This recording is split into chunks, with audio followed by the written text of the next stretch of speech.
Isang makataong misyon naman ang inilunsad ng isang pribadong grupo upang mabigyan ng panibagong pag-asa ang mga may kapansanan. Partikular dito yaong may mga depekto sa muka na isa sa ilalim sa operasyon ng walang malaking gastos. Alamin natin ang ulat mula kay Joseph Parafina.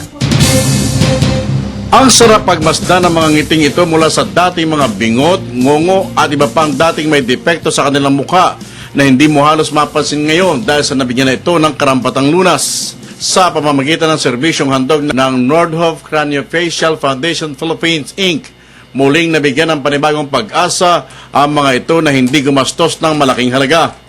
Inabutan namin sa Our Lady of Peace Hospital sa Parañaque ang mga pasyenteng ito nang iba ay nagamot na at bumabalik na lamang para sa karagdagang therapy.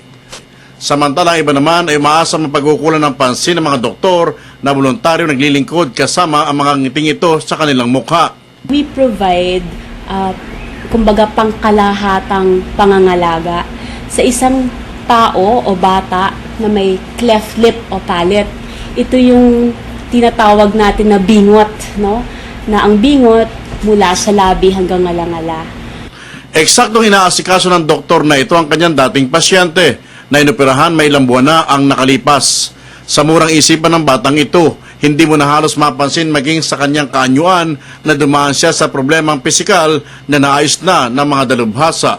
Kaya naman walang pagsidlan ng tuwa ang kanyang ina sa pangyayaring ito.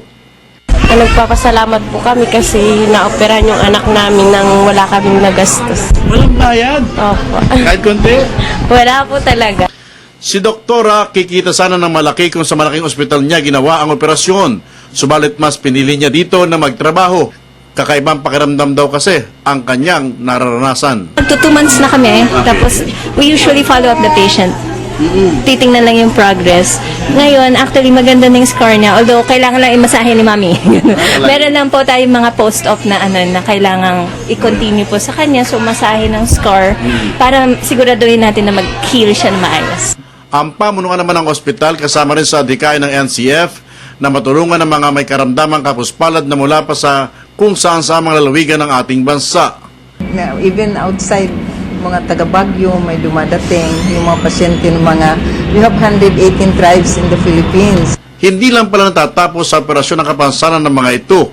Kinakailangan pa nilang dumaan sa isang speech lesson para mapanumbalik nila ang normal na pagsasalita tulad ng eksenang ito. Ice cream, cone, di ba? Oh, ipit dito. Oh, ayun muna. Gerald muna. Ipit pa. Cone. Yun. Cone. Yun. Very good. Nakatutuwa namang hindi lang pala mga doktor at kauri nito ang nagbibigay ng voluntaryong serbisyo.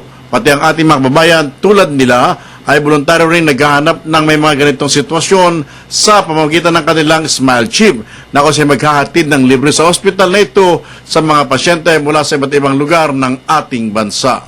Kaya naman sa mga nanonood ngayon ng balita kong ito na may mga kakilala na ngailangan ng tulong para sa ganitong sitwasyon, tawagan nyo lang kami sa PTV4 o kaya naman sa kanilang mismong telepono na 468-6449. Merong isang foundation na ang focus is pangkalahatang lunas sa may mga bingot, sa ngongo, no? Meron silang speech therapy.